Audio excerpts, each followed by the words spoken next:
Ang arroz caldo ay isang lugaw na gawa sa manok at kanin. Ito ay nakakaaliw at masarap pangunahing inihahain bilang merienda.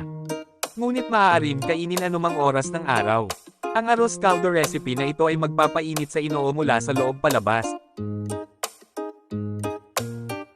Mga sangkap na gagamitin: isang piraso ng buong manok, 5 pirasong kabute, 10 piraso ng dates at isang tasang bigas. Umpisahan na natin ang pagluluto. Iinit ang mantika sa isang malaking kaldero. Sa katamtamang init, maglagay ng luya, igisa hanggang lumabas ang amoy nito. Isunod ang mga karne ng manok. Lutuin at haluin ng 1 minuto. Haluin at takpan ito. Sunod, ibuhos ang sabaw ng manok sa kaldero. Hayaang kumulo ng 10 minuto. Saka idagdag ang matamis na bigas, takpan at pakuluan, hinahalo paminsan-minsan. Para hindi daw maikit ang bigas sa ilalim ng palayok. Timplahan ng asin at paminta.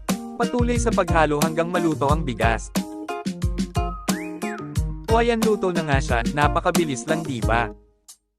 Maaari kang magdagdag ng higit pang aromatic. Maaari mo itong palamutian ng balat ng manok, toasted na bawang, at berdeng sibuyas. Ang mga sangkap na ito ay gumagawa ng kamangha-manghang amoy at lasa. Salamat sa panunood.